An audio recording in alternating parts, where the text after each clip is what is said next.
어떤 그 작은 그 성읍에 성읍이 작기 때문에 인구도 아주 작은 그러한 성읍인데 그 성읍에 큰 나라 강대한 그 힘을 가진 왕이 군대를 이끌고 그 성을 포위를 한 것입니다.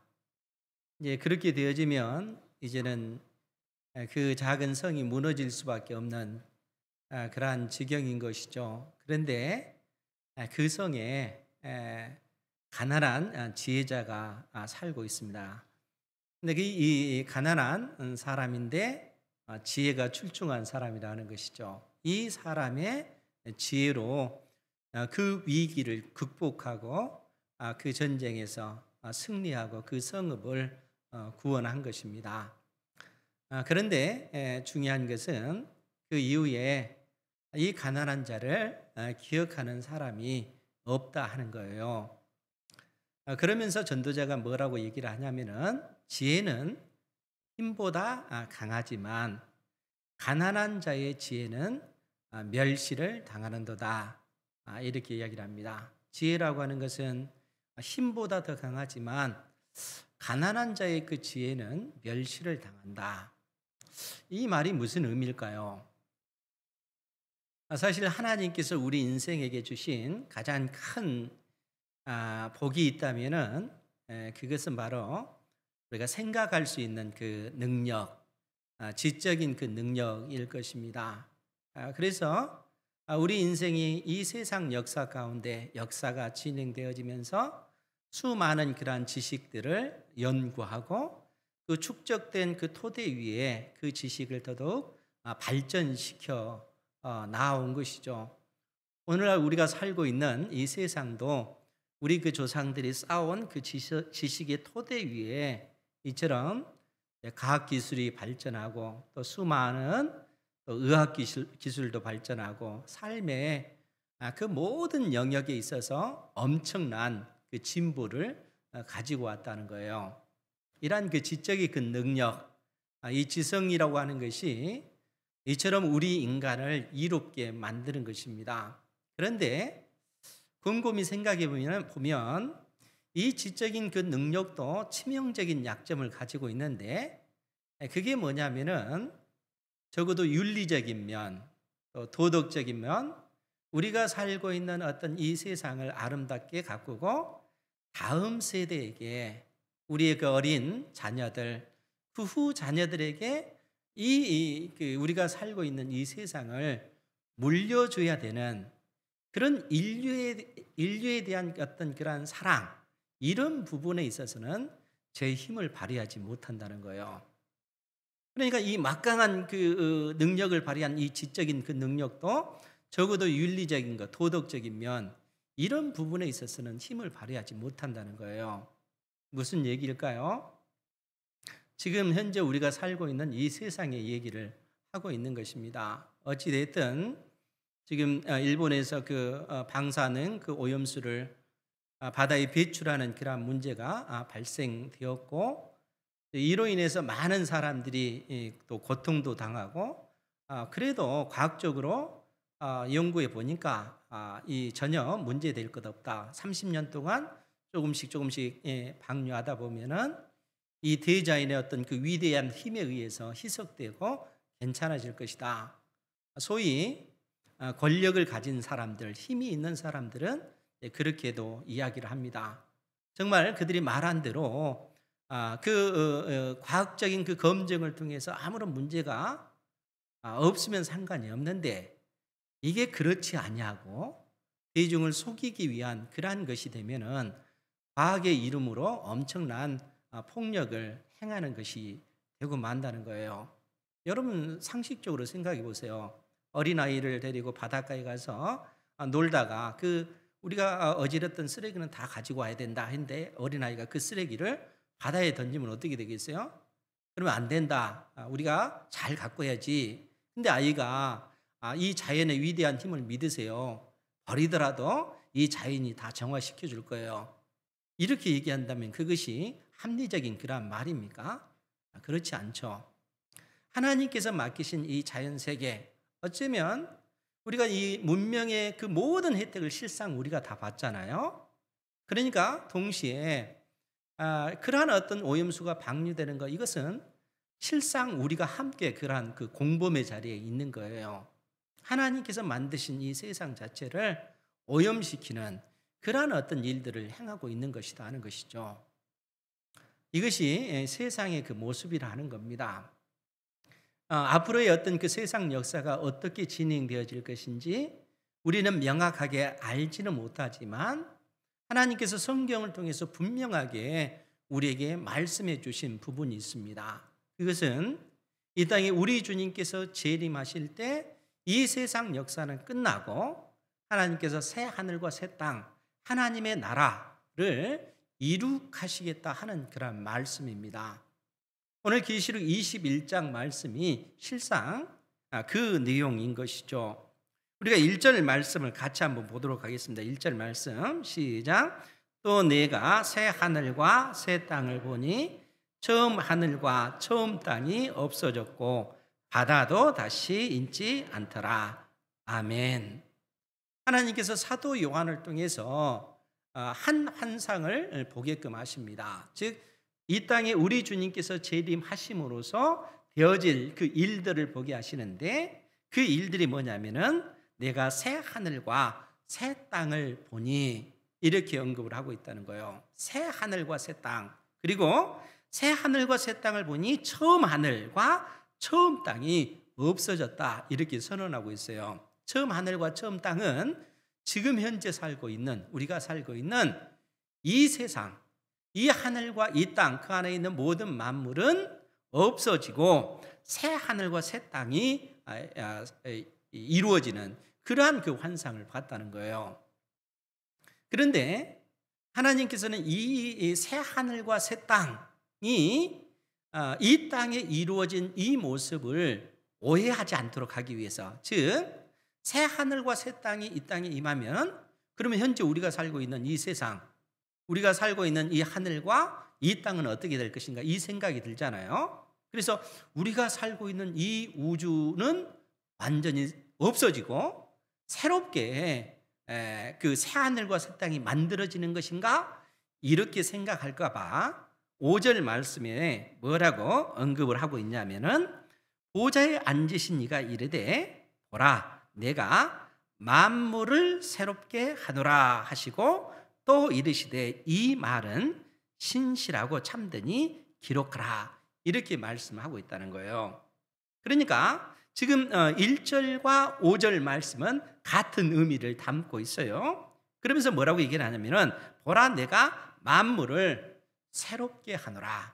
여러분, 만물을 새롭게 한다, 그 말은 뭐겠습니까? 만물을 없애버리고 새롭게 창조한다, 그 말이 아니고 이 세상을 하나님께서 새롭게 하시겠다라는 그런 얘기입니다. 무슨 얘기냐면은 여러분들이 예수님을 믿고 나서 구원을 받았잖아요. 여러분들은 옛 사람은 죽고 그리스도 예수 안에서 새로운 피조물이 된 것입니다. 새로운 피조물이 되면 여러분들 자신이 없어진 거예요? 그런 것은 아니죠. 예수 그리스도를 믿음으로 말미암아 우리가 주님 안에서 새롭게 되어졌다는 거예요. 즉 하나님께서 새 하늘과 새 땅을 새롭게 하시는 것입니다. 이 땅에 우리 주님께서 재림하심으로 새 하늘과 새 땅이라고 하는 말은 다른 표현으로 하나님의 나라 천국을 의미하는 거예요. 그러니까 천국 백성인 우리를 이 새 하늘과 새 땅에 들어가 살도록 그렇게 하시겠다 하는 얘기입니다. 그러면서 하신 말씀이 처음 하늘과 처음 땅이 없어졌고 이제 바다도 다시 있지 않더라, 이렇게 얘기하는 거예요. 그럼 왜 바다가 다시 있지 않더라 이렇게 표현했을까요? 이 바다 자체도 상징적인 그런 의미예요. 우리가 계시록 15장에서 보면 바다에서 나온 그 짐승이 나오잖아요. 그 짐승이 사단을 섬기도록 수많은 사람들을 미혹하고 하는 그런 역할을 하지 않습니까? 그러니까 바다라고 하는 것은 구약 시대 때는 이 악의 근원으로서 이 바다가 상징되어지는 것입니다. 그러니까 여러분들이 바다를 보더라도 그 깊이를 우리가 모르잖아요. 그러니까 바다에 대한 어떤 고대 사람들은 그러한 두려움을 가지고 있는 겁니다. 그래서 이 바다라고 하면 하나님을 대적하는 세력이 있는 곳, 그런 의미로서 바다를 이야기하는 거예요. 그러니까 우리 주님께서 이 땅에 재림하실 때 새 하늘과 새 땅이 이 땅에 이루어질 것인데, 그때는 처음 하늘과 처음 그 땅도 없어질 것이고 바다도 다시 있지 않다는 거예요.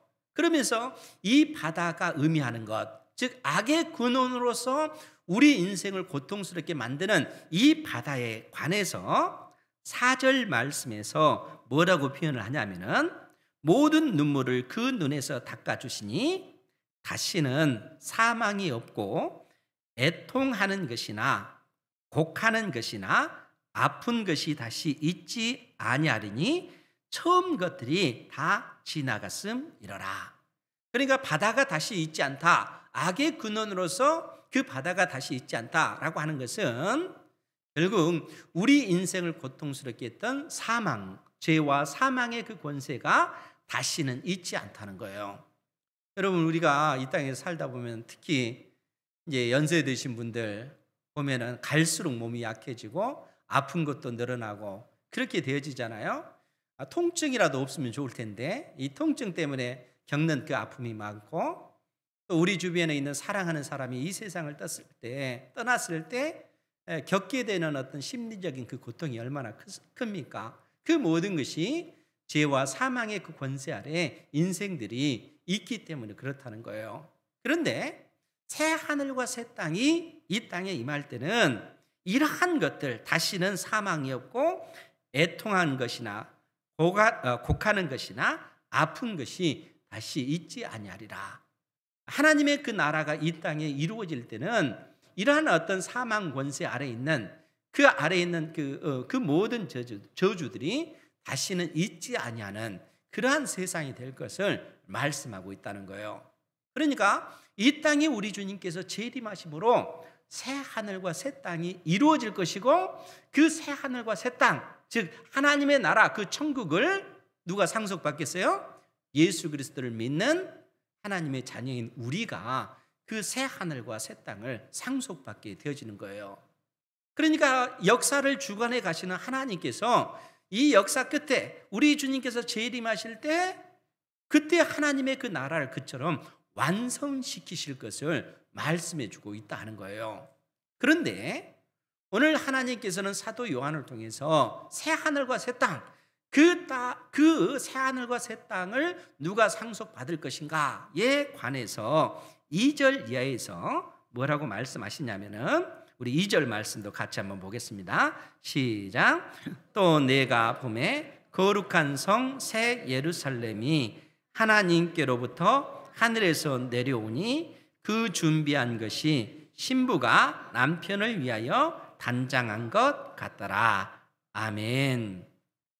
그러니까 새 하늘과 새 땅, 즉 하나님의 나라, 그 천국을 누가 상속받느냐 하면 새 예루살렘으로 상징된 하나님의 택한 백성들이 새 하늘과 새 땅을 상속받는다는 거예요. 여러분, 그 거룩한 성 새 예루살렘은 예전에도 말씀을 드렸지만 그 건물 자체가 상징하는 것이 창세 이후에 어린 양의 생명책이 기록된 구원받은 하나님의 백성들을 상징하고 있습니다. 그것이 새 예루살렘이라는 거예요. 그래서 이 새 예루살렘에 관해서 하나님께로부터 하늘에서 내려오니 그 준비한 것이 신부가 남편을 위하여 단장한 것 같더라, 이렇게 묘사를 하고 있는 거예요. 그러면서 좀 더 구체적으로 9절 이하에서 뭐라고 언급을 하냐면은 9절 말씀이에요. 7 대접을 가지고 마지막 7 재앙을 담은 7 천사 중 하나가 나와서 내게, 즉 사도 요한에게 말하여 이르되, 이리 오라. 내가 신부 곧 어린 양의 아내를 내게 보이리라. 그러니까 어린 양 대신 우리 주님의 그 신부를 너에게 보이겠다, 이렇게 얘기를 합니다. 그러면서 10절에 뭐라고 표현됐냐면은, 성령으로 나를 데리고 크고 높은 산으로 올라가 하나님께로부터 하늘에서 내려오는 거룩한 성 예루살렘을 보이니, 어린 양의 그 신부로서 새 예루살렘을 지금 언급하고 있다는 거예요. 그리고 그 새 예루살렘의 그 휘황찬란한 그 모습을 온갖 보석으로 그 사실을 묘사를 해놓고 있습니다. 그리고 이 예루살렘 그 성의 그 형태를 16절 말씀에 보면 그 성은 네모가 반듯하여 길이와 너비가 같은지라 그 갈대자로 그 성을 측량하니 12,000 스타디온이요 길이와 너비와 높이가 같더라. 그러니까 여러분들이 기억하실 것이 뭐냐면은 새 예루살렘 성의 그 모양이 그 길이와 너비와 높이가 같다라고 하는 것은 정사각형의 그러한 형태를 띠고 있다는 거예요. 진짜로 그것이 아니고 상징적인 의미로서 그렇게 얘기를 하는 거예요. 그러니까 정사각형의 그 형태를 띠고 있는데 이제 성경이 뭐라고 묘사되어 있냐면은 그런데 그 사각형 한 면에 3개의 문이 있다는 거예요. 그래서 그러면 문이 몇 개입니까? 12개. 그런데 그 문에는 이름이 쓰여져 있는데 누구의 이름이 쓰여져 있다고 했습니까? 예전에도 말씀을 드렸는데 12지파의 이름이 쓰여져 있다고 했잖아요. 12절 말씀이 그 내용입니다. 크고 높은 성곽이 있고 12문이 있는데 문에는 12천사가 있고 그 문들 위에 이름을 썼으니 이스라엘 자손 12지파의 이름들이라. 그러니까 사각형의 4면에 그 12개의 문이 있는데 그 문의 이름에는 12지파의 이름이 있다는 거예요. 그리고 성곽은 이 성을 둘러싸고 있는 이 둘레잖아요. 그런데 성곽의 그 기초석도 12개인데 기초석에도 이름이 있어요. 누구의 이름입니까? 12사도의 이름. 그것이 의미하는 바가 뭐라고 했습니까? 하나님의 택한 백성의 총수를 의미하는 거예요. 그러니까 구약을 대표하는 12지파와 신약을 대표하는 12사도는 하나님의 택한 백성의 총수를 의미하고 있다는 거예요. 그러니까 하늘에서 내려오는 이 큰 성, 그 예루살렘은 진짜 건물이 아니고 하나님의 택한 백성, 어린 양의 신부로서 상징되어지고 있다는 거예요. 그래서 사도 요한은 그 사실에 대해서 좀 더 구체적으로 22절 이하에 뭐라고 표현하냐면은 성 안에는 그 예루살렘 성 안에는 내가 성전을 보지 못하였으니 이는 주 하나님 곧 전능하신 이와 및 어린 양이 그 성전이심이라. 여러분 구약 성경을 보면은 예루살렘 성이 있고 그 성 안에는 뭐가 있습니까? 하나님의 성전이 있잖아요. 근데 새 예루살렘에는 성전이 없어요. 왜요? 하나님과 어린 양이 성전이시기 때문에 그런 것입니다. 그래서 그렇게 묘사를 하고 있는 것이죠. 그러면서 24절 이하에 뭐라고 표현을 하냐면은 만국이 그 빛 가운데로 다니고 땅의 왕들이 자기 영광을 가지고 그리로 새 예루살렘으로 들어가리라 이렇게 얘기하고 있는 거예요. 땅의 왕들이 자기 영광을 가지고 새 예루살렘으로 들어간다는 거예요. 그것뿐만 아니라 26절에도 보면 사람들이 만국의 영광과 존귀를 가지고 그리로 들어가겠고, 그러니까 수많은 사람들과 땅의 임금들이 자기들의 그 영광을 가지고 새 예루살렘 성으로 들어간다 이렇게 표현을 하고 있는 거예요. 그러면 이 땅의 왕들과 사람들이 누구를 가리킬까요? 땅의 임금들이 어떻게 해서 새 예루살렘에 들어가지? 자기 영광을 가지고. 그 표현이 뭐냐면은 27절에서 그래서 그 얘기를 하고 있는 거예요.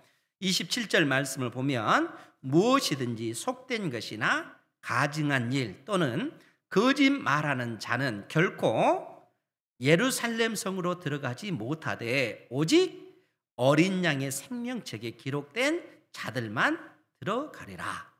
새 예루살렘에 들어갈 수 있는 사람 누구라고요? 어린 양의 생명책에 기록된 사람들. 그러니까 땅의 임금들이나 사람들, 예루살렘에 들어갈 수 있는 이 사람들은 자기 영광을 가지고 들어갔다라는 얘기는 예수 그리스도로 말미암아 구원의 은혜를 입고 구원의 그 은혜 안에서 하나님께서 나에게 주신 재능과 그 능력을 통해서 아버지의 그 영광을 드러내는 삶을 살다가 그것이 자기의 영광이에요. 그 영광을 가지고 예루살렘의 성에 들어갔다. 이렇게 상징적으로 표현해 주고 있는 거예요. 그러니까 중요한 것은 뭐냐면은 새 예루살렘은 창세 이후로 어린 양의 생명책에 기록된 하나님의 택한 모든 백성들을 의미한다는 거예요. 그 새 예루살렘이 하나님께로부터 하늘에서 새 하늘과 새 땅 이루어진 그 땅으로 이 새 예루살렘이 지금 내려오고 있는 거예요. 왜요? 새 하늘과 새 땅을 상속받기 위해서. 왜냐하면 그들은 상속자이기 때문에 그렇다는 거예요. 그런데 여기서 우리가 주목해야 될 것이 있습니다. 그것이 뭐냐면은 이 새 예루살렘이 하나님께로부터 하늘에서 내려온다 하는 이 표현이라 하는 거예요. 우리가 10절 말씀에도 보면 성령으로 10절 말씀이에요. 성령으로 나를 데리고 크고 높은 산으로 올라가 하나님께로부터 하늘에서 내려오는 거룩한 성 예루살렘을 보이니. 그러니까 새 예루살렘이 하늘에서부터 내려온다는 거예요. 즉 우리 주님께서 이 땅에 재림하실 때 이 새 하늘과 새 땅이 이루어질 것이고 이 땅을 상속받기 위해서 하늘에서 새 예루살렘이 내려온다는 거예요. 그럼 이 하늘이 의미하는 바가 무엇일까요? 오후 예배 시간에 천국이 무엇인가 하는 부분에 있어서 좀 더 여러분들에게 천국에 대해서, 천국의 실체에 대해서 여러분들에게 말씀을 드릴 텐데, 우리가 사도행전 3장 21절 말씀에 보면은 어떤 내용이 있냐면은 부활하신 우리 주님께서 하늘로 승천하시고 하나님과 함께 계셔요. 그런데 하나님과 함께 계시는 우리 주님의 그 모습을 뭐라고 묘사를 했냐면은 사도행전 3장 21절에 보면 만물을 회복하실 때까지는 하늘이 마땅히 그를 받아두리라, 이렇게 얘기를 하고 있습니다. 그러니까 만물을 회복하실 때, 즉 우리 주님께서 이 땅에 재림하셔서 온 세상을 새롭게 하실 때까지 우리 주님께서는 어디에 계시다고요? 하늘에 계시다는 거예요. 우리 주님께서는 하늘에 계시는 것입니다. 그런데 여러분, 우리가 누가복음 23장 43절 말씀에 보면 우리 주님께서 십자가에 못 박히실 때 한편의 강도에게 그 말씀을 해 주셔요. 그 강도가 주님의 나라가 임할 때 나를 기억해 주십시오 라고 얘기하니까 우리 주님께서 그 강도에게 뭐라고 얘기하냐면, 내가 진실로 너에게 이르노니 오늘 내가 나와 함께 낙원에 있으리라, 이렇게 말씀하셔요. 그러니까 예수 그리스도를 믿고 죽은 사람들은 어디에 간다고요? 낙원에 있는 거예요. 우리 주님께서는 지금 낙원에 계시는데 그 낙원과 하늘은 같은 의미라는 거예요. 그러니까 예수 그리스도를 믿는 사람들은 이 세상을 떠났을 때 어디에 가는 거예요? 하늘에 가 있는 겁니다. 낙원에 간다는 거예요.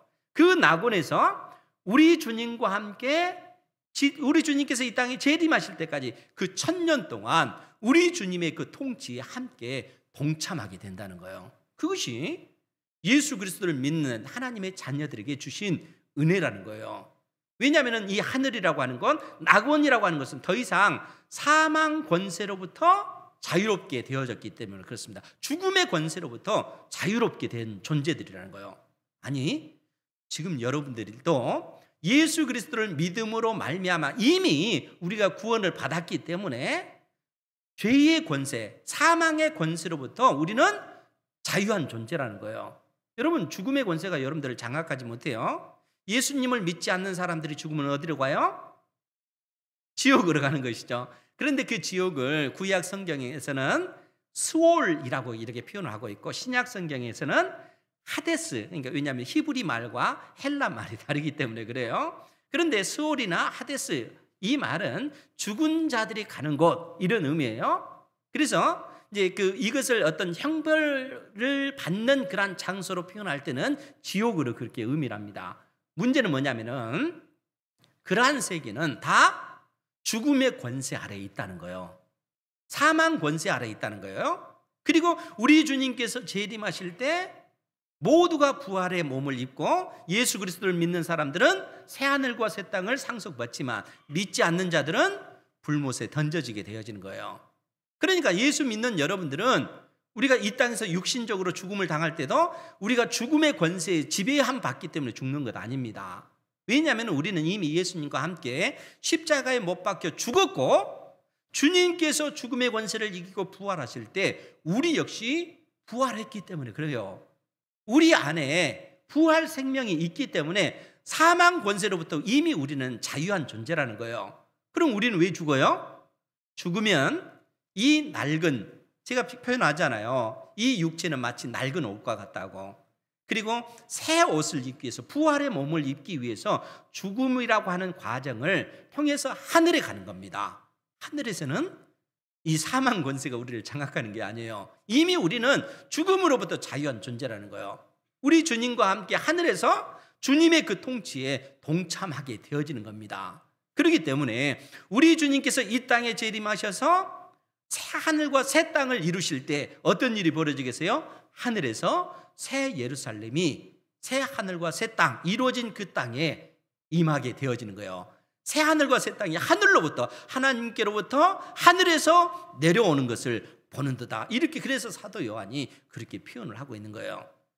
여러분들 그 의미를 잘 깨달아 아시기 바랍니다. 그러니까 우리가, 성경이 우리에게 그 진리를 가르쳐주고 있다는 거예요. 그래서 하나님께서 우리에게 이러한 진리를 일깨워 주시면서 3절에서 뭐라고 얘기를 하냐면은 요한계시록 21장 3절 말씀이에요. 내가 들으니 보좌에서 큰 음성이 나서 이르되 보라, 하나님의 장막이 사람들과 함께 있음에 하나님이 그들과 함께 계시느니 그들은 하나님의 백성이 되고 하나님은 친히 그들과 함께 계셔서 모든 눈물을 그 눈에서 닦아 주시리라. 이렇게 선언하고 있는 거예요.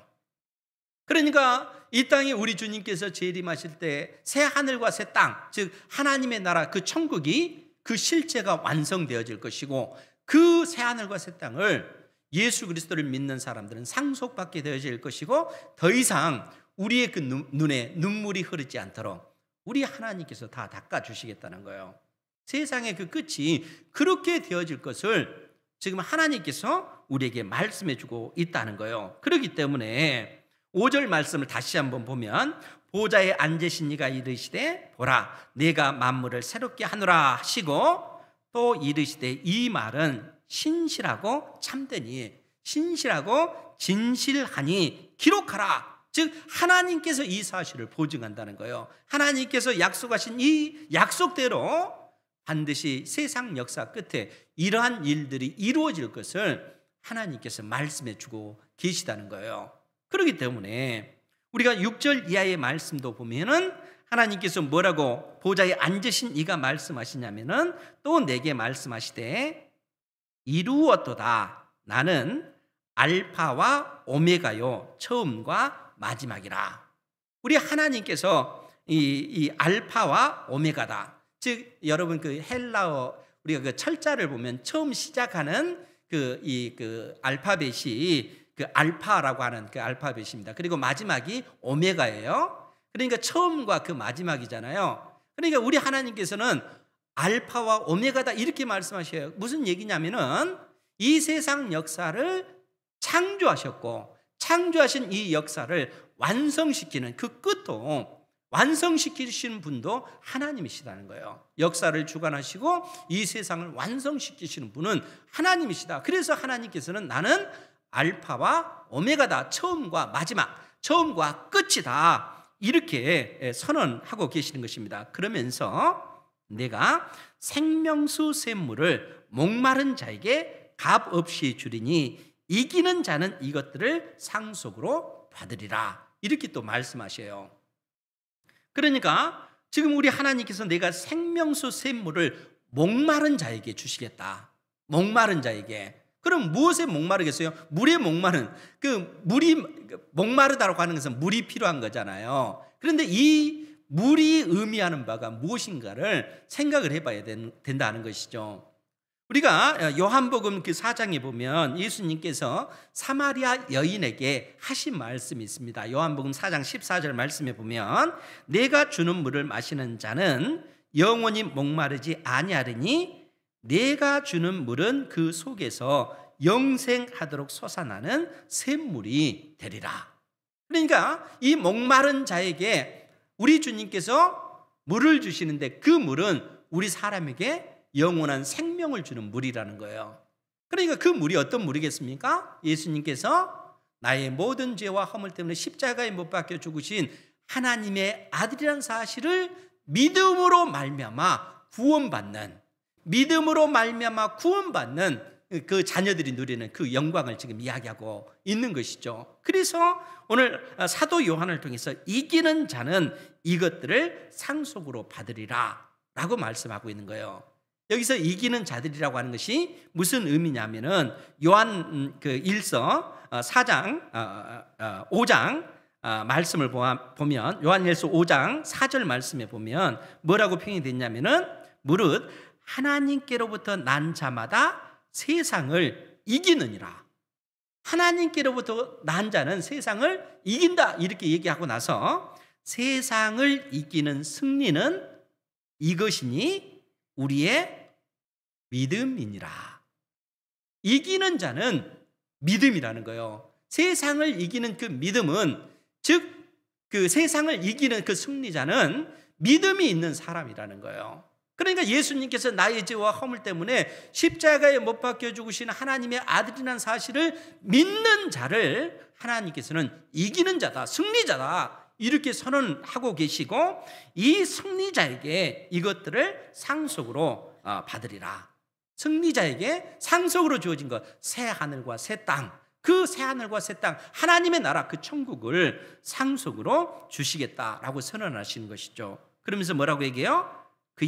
나는 그의 하나님이 되고 그는 내 아들이 되리라. 이 놀라운 약속을 해주고 계시다는 거예요.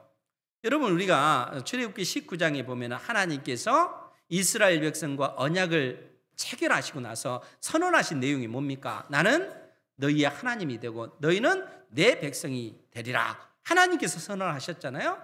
그리고 이 선언을 우리 주님께서 이 땅에 재림하심으로 궁극적으로 이 약속을 성취하셨어요. 역사를 주관해 가시는 하나님께서 약속하신 그 바대로 결국에는 궁극적으로 이루시는 그 하나님이시라는 거예요. 왜냐하면 우리 하나님은 알파와 오메가 처음이요 끝이시기 때문에 그렇다는 거예요. 세상 역사를 주관하셔서 결국에는 새 하늘과 새 땅을 이루셔서 그 나라를 택한 자녀들이 상속받도록 그렇게 해주신다는 거예요. 그리고 우리 하나님께서는 우리의 하나님 되시고 우리는 하나님의 자녀가 되는 이런 은혜를 있게끔 해주시는 것입니다. 그러면서 사도 요한을 통해서 8절 마지막에 뭐라고 언급을 하냐면은 우리 같이 한번 보겠습니다. 8절 시작. 그러나 두려워하는 자들과 흉악한 자들과 살인자들과 음행하는 자들과 점술가들과 우상 숭배자들과 거짓말하는 모든 자들은 불과 유황으로 타는 못에 던져지리니 이것이 둘째 사망이라. 아멘. 불못에 던져지게 된다고 표현하고 있는 거예요. 그리고 이 불못에 던져지리니 이것이 둘째 사망이라. 이 불못이라고 하는 것은 영원한 지옥을 의미하는 거예요. 그러면 이 불못에 우리가 요한계시록을 통해서 무엇이 던져집니까? 다? 이 불못에 던져진 존재, 사단이 이 불못에 던져지죠. 그리고 바다에서 나온 짐승이 던져지고, 그리고 땅에서 나온 짐승인 거짓 선지자들이 던져지고, 그리고 죽음 자체도 던져져요. 더 이상 이제 하나님의 나라가 이루어지면 죽음이라고 하는 것 자체도 없어지는 거예요. 그리고 무엇보다도 믿지 않는 자들이 몸의 부활을 입은 상태에 이 불못에 던져지게 되리라. 이렇게 성경이 선언하고 있는 거예요. 그러니까 예수님의 그 부활 생명을 가진 자는 영원한 하나님의 나라, 새 하늘과 새 땅인 그 천국을 상속받지만, 믿지 않는 자는 둘째 사망인 이 영원한 이 불못에 던져지게 되어진다는 거예요. 하나님께서 역사를 이처럼 이끌어가고 계시다는 거예요. 그러니까 성경 전체를 통해서 궁극적으로 하나님께서는 우리에게 이 진리를 일깨워 주시는 거예요. 그러면 이 말씀을 통해서 우리가 어떤 은혜를 누려야 되겠어요? 하나님께서 우리에게 가르치시는 이 진리가 진리인 것을 믿고 우리의 생각의 방식을 하나하나 바꿔 나가야 된다는 거예요. 여러분, 역사의 그 주관자가 누구세요? 하나님께서 역사를 주관해 가셔요.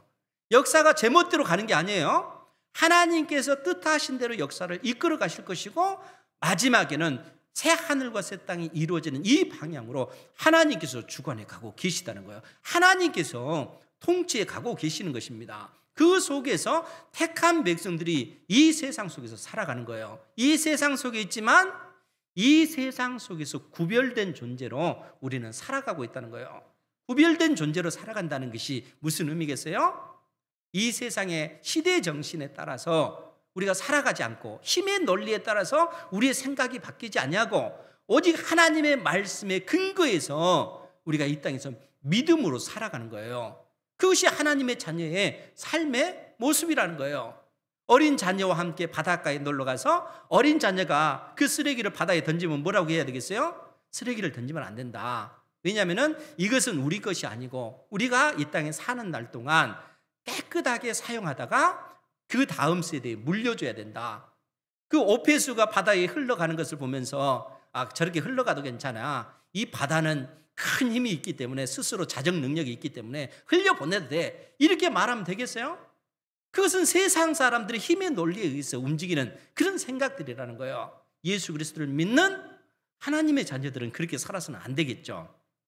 하나님의 말씀에 근거해서 구별된 생각을 해야 될 것이고 구별된 행동을 해야 된다는 거예요. 그것이 하나님의 자녀로서의 이 땅의 삶의 방식이라는 겁니다. 하나님께서 이 세상 역사를 그처럼 이끌어 가고 계시다면 우리는 이 땅에서 하나님의 자녀답게 하나님께서 나에게 주신 재능과 그 능력을 마음껏 발휘하면서 살아가는 거예요. 그것이 하나님께서 나에게 주신 그 영광이라는 거예요. 자기 영광을 가지고 새 예루살렘에 들어가는 것이죠. 그것이 믿음의 백성들이 살아가는 삶의 방식이라 하는 것이죠. 이 세상이 어찌 흘러가든지 또 이 세상이 어떠한 주장을 하든지 그것에 동화되지 마시고 오직 하나님의 말씀에 의지하여 믿음의 삶을 살아가시고 순종의 삶을 살아감으로 구별된 백성답게 사는 은혜가 있기를 주님의 이름으로 축원드립니다. 기도하겠습니다. 거룩하신 아버지 하나님,